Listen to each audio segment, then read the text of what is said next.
Good morning to class 9th and 10th students. चले, online classes सबका हो रहा है, सबको पता है, और हमारे ही स्कूल में नहीं हो रहा है, पूरे भारतवर्ष में लगभग सभी जगहों में हो रहा है। पढ़ाई से वंचित ना हो जाए, पढ़ना ही है, बोर्ड देना ही है, और आने वाला समय के लिए क्लास 10 के लिए बहुत कम ही समय है जिसको पूरा पढ़ना हो। मैं जितने सारी कहानी और कविता पढ़ा है उस सब मैंने यूट्यूब में डाला है, और आप कई बार पढ़ करके समझ सकते हैं और दिए गए कार्यों को आसानी से बखूबी से उसको कर सकते हैं, इसमें कोई हो रहा नहीं। उसी कड़ी में आज हम साहित्य सागर के कविता भाग की ओर चलेंगे।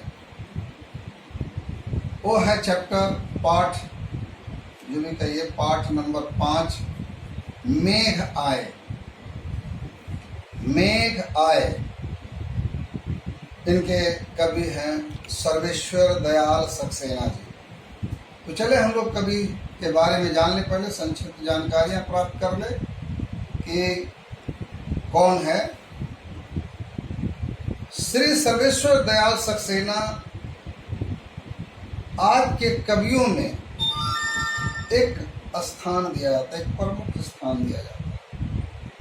बहुत सारे कविता लिखने वाले हैं, लेकिन उसमें कुछ ऐसे लोग भी हैं जिनके नाम ज्यादा हैं। सर्वेश्वर दयाल सक्सेना का जन्म 15 सितंबर 1927 को, 15 सितंबर 1927 को उत्तर प्रदेश के बस्ती जिले में हुआ था। उत्तर प्रदेश हमारा राज्य है, पड़ोसी राज्य है, और उसी प्रदेश के किसी जिले में, जिला का नाम है बस्ती, और उसी में जन्म हुआ था। क्योंकि उत्तर प्रदेश से थे, इन्होंने इलाहाबाद विश्वविद्यालय से उच्च शिक्षा प्राप्त की। बहुत फेमस जगह, बड़ा प्रसिद्ध जगह है हमारे हिंदुस्तान में। पढ़ाई के लिए इन्होंने अध्यापन व क्लर्कों की भी नौकरी की, जीवन यापन करने के लिए, साथ पढ़ाई के लिए जहाँ जो मिला काम स्वयं किया। बाद में आकाशवाणी में भी काम करते रहे, जहाँ उद्घोषक या बोलने या लिखने जो भी काम था। 1965 में दिनमान साप्ताहिक के उप संपादक बने।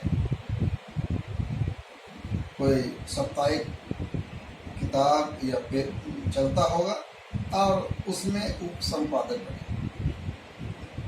सक्सेना जी ने पराग नामक बाल पत्रिका का संपादन भी किया। बहुत पहले पुरानी किताब थी बच्चों के लिए, खुद मैंने भी कई बार पढ़ा है।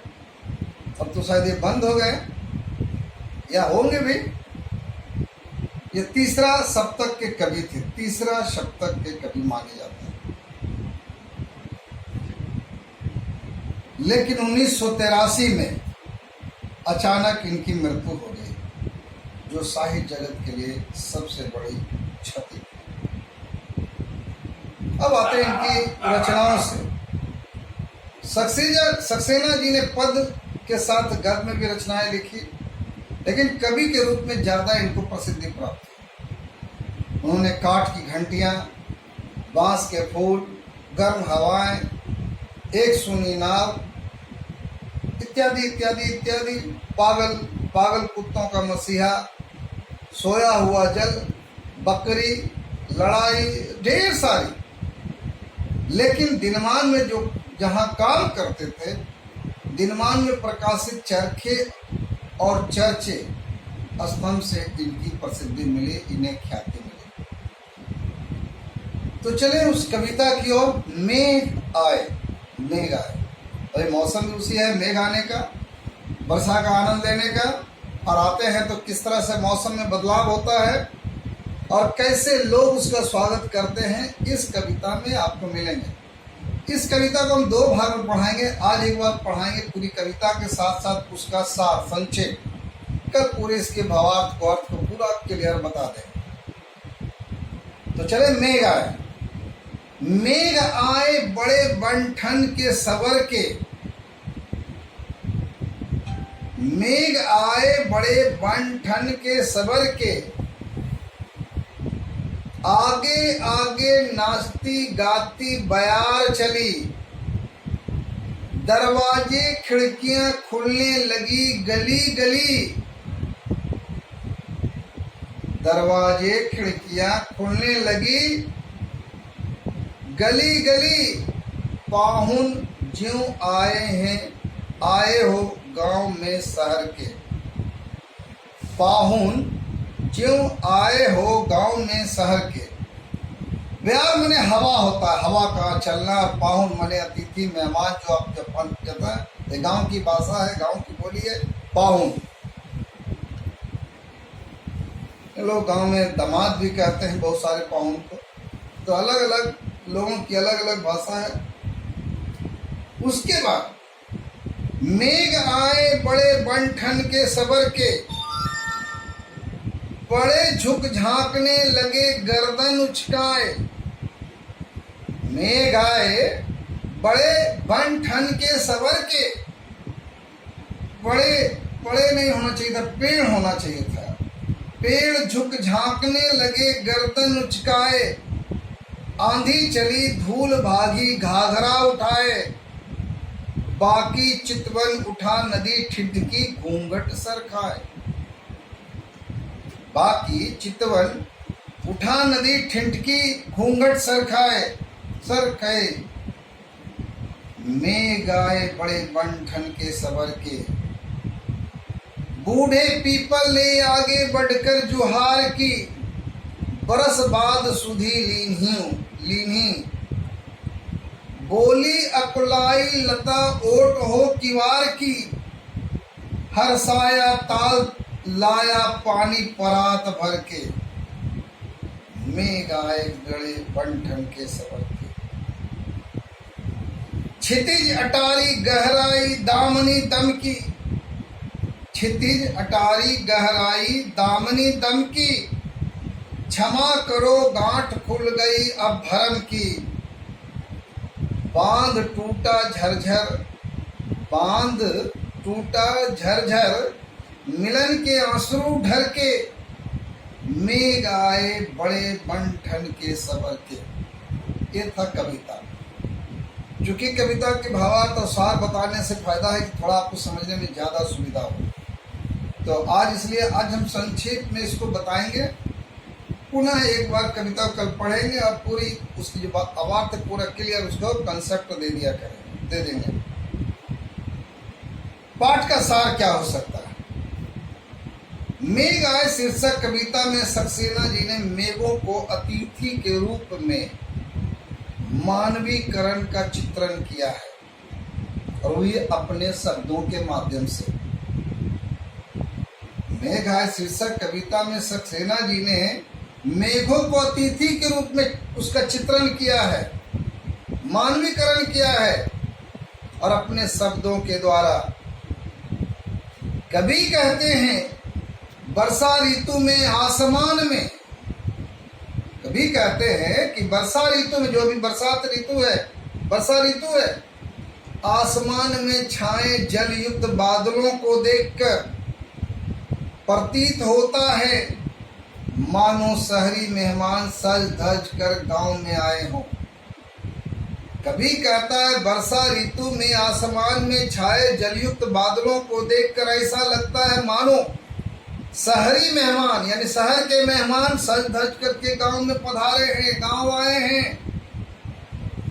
और जब मेहमान आते थे गांव के लोग देखने चलते, अरे कौन आया, किसके यहाँ, फला नहीं आया। उसी तरह से उनके आगे आगे नाचती गाती हुई हवा चल रही है, उस मेहमान के पीछे, यानी बादल रूपी मेहमान के पीछे। उनके आगे आगे नाचते गाती हुई हवा चल रही है, जिससे प्रत्येक गली के घरों के जिस रास्ते से मेघ और हवा चल रही है, उस गलियों से रास्ते के जो घर है, घरों के दरवाजे और खिड़कियां खुलने लगी है, यानी हवा के झोंकों से दरवाजे और खिड़कियां हिलने लगी है, खुलने लगी है। लोग बादल रूपी शहरी मेहमान को एक झलक पाने के लिए मानो उतावले हो रहे हैं। वैसा लग रहा है जैसे कि शहर से कोई मेहमान आया, सब कोई देखना चाह रहा है किसके यहाँ आया, कौन मेहमान आया। लेकिन यहाँ पर मेहमान वो नहीं है दो पैर वाला, मेहमान को बादल का संज्ञा दिया है, मेघ का संज्ञा दिया है, और उसको स्वागत करने के लिए हवा आगे आगे चल रही है, और खिड़कियां इस हवा के कारण खोले, जिससे लगता है खिड़कियां से लोग झांक करके उस मेहमान को झलक पाने के लिए बेचैन हैं, देखना चाहते हैं। कभी कहते हैं मेघ रूपी मेहमान के सौंदर्य को देखने हेतु पेड़ भी गर्दन ऊंचा ऊंचा करके देख रहे हैं, झांक रहे हैं। अरे कौन आया, क्यों लोग जा रहे हैं, क्यों इतने तेजी से भाग रही हवा। यह जो प्रकृति जो है, मेघों के आने पर आंधी चलने लगी है। क्यों? हवा भी जोर से चलने लगी है, मेघों के साथ हवा भी है। धूल शर्मा कर अपना घाघरा ऊंचा किए भागने लगी है।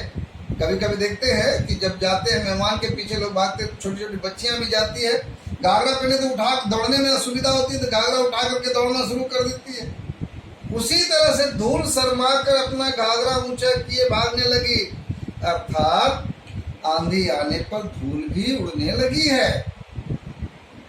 नदी रूपी स्त्री भी अपने मुख पर घूंघट सरका कर तीखी नजरों से मेघों को देख रही है।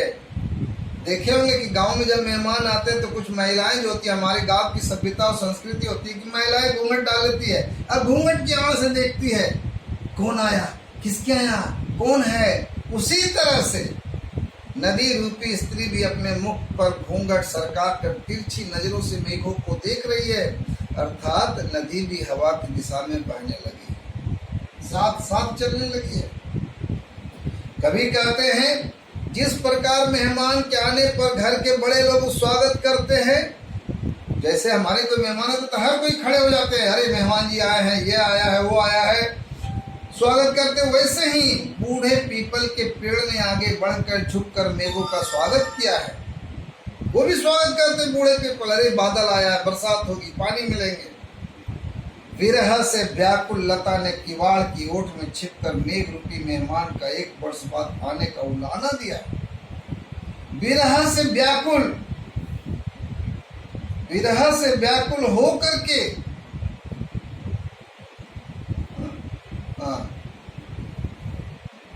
विरह से व्याकुल लता ने किवाड़ के, लता में पेड़ों की जो लता होती है, किवाड़ के ओट में छिपकर मेघ रूपी मेहमान को 1 वर्ष आने का उलाहना दिया है कि 1 वर्ष तक तुम्हारी प्रतीक्षा करनी पड़े। जैसे हमारे ही कोई मेहमान बहुत दिन के बाद आता, आप तो आते नहीं हैं, कहाँ रहते हैं, कोई जवाब नहीं देते, फोन नहीं करते, चिट्ठी नहीं लिखते। उसी तरह से चूंकि बरसात का मौसम जो होता है वो 1 साल के बाद आता है, इसीलिए उलाहना देती है कि 1 वर्ष तक तुम्हारी इंतजार करना पड़ा।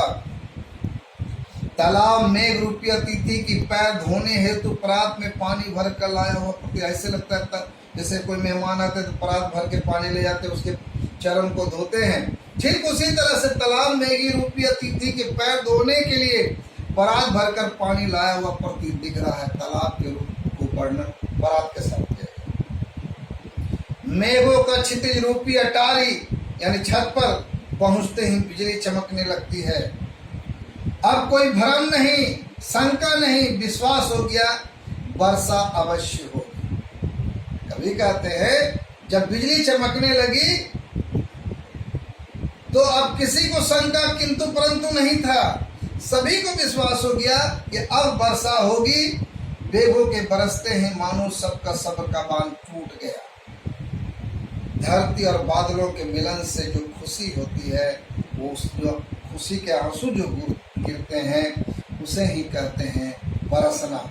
और बादल और धरती से जब मिलन होता है और बरसात के रूप में होता है, खुशी के आंसू के रूप में बरसते हैं, यानी आंसू के रूप में बादलों से बरसने लगते हैं और मूसलाधार वर्षा होने लगती है। यथा कविता का साथ पुनः एक बार कर बताएंगे, उसके बाद आपको काम देंगे। कार्ड लिखना जरूरी है किसी भी हालत में। क्लास 9 के स्टूडेंट्स को compulsory to write all the answer.